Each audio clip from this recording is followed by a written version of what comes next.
but integral to the system.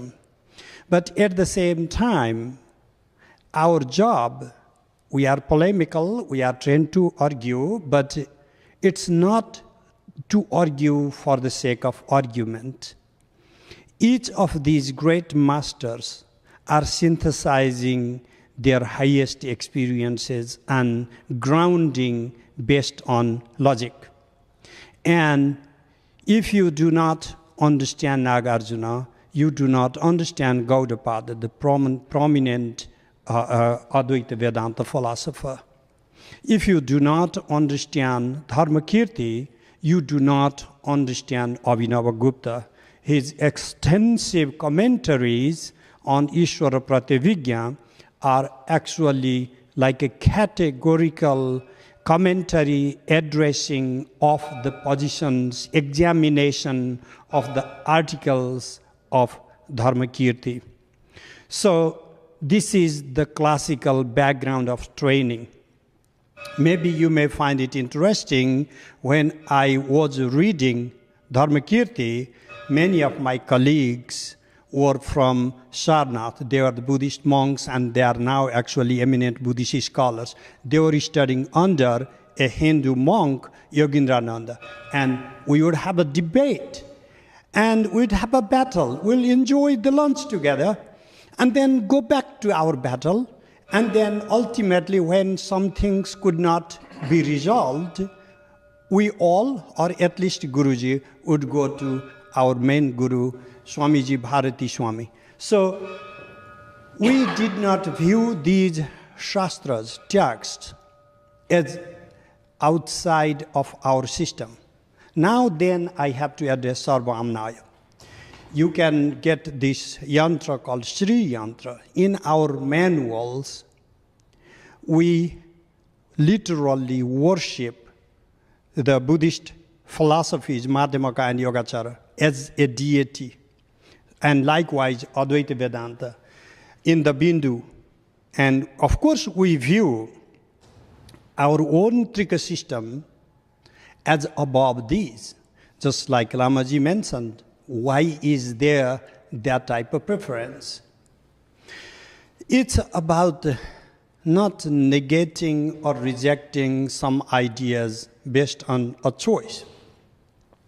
It's about meticulously examining, on the one hand, logically examining all these categories, and at the same time sitting in meditation and exploring without biases.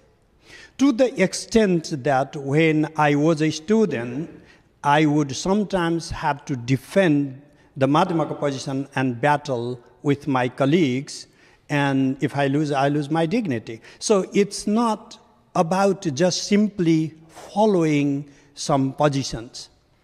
In practice, what I realized in my personal life is we as Pandits incorporated our studies of the Buddhist philosophies up till the works on Dharmakirti, but we have not gone far enough to read Tibetan materials. Fortunately, like I'm from Nepal and happens to be like a Dolpo Pashendra Gyatsen also happens to come from Nepal, and that is the lineage holder we have here with us. And so I have tried in later time on my own to explore the teachings of the Tibetan lineage holders, including Namkhai Norbu or Dalai Lama himself and whoever the masters I can come across. And how do I get that type of freedom? Is it just a new agey funk looking for anything, or is that something integral to our system? At least from 12th century onward, the manuals we have integrate, coming back to tantric practices, the Vajrayana deities like Vajrayogini or Vajravairochani or Aryatara, or all these deities are trained within Sarvamnaya.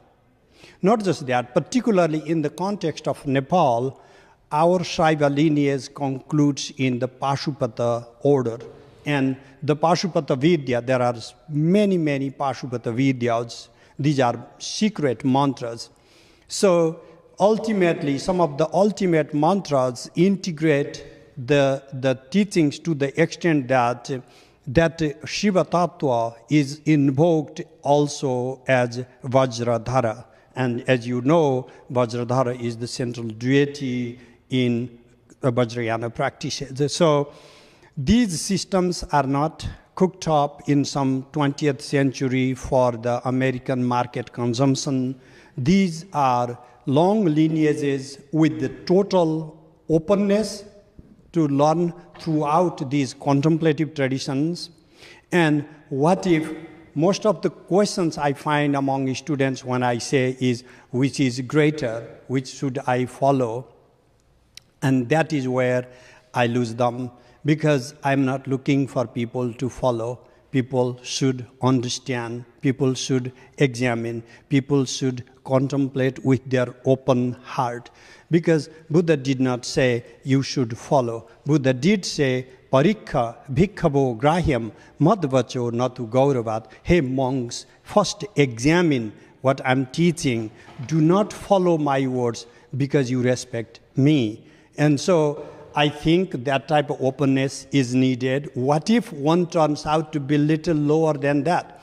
If you check the map of Everest, there are these two peaks on the side. One is called Lhotse, another is Nepse. What we are arguing is which mountain is greater.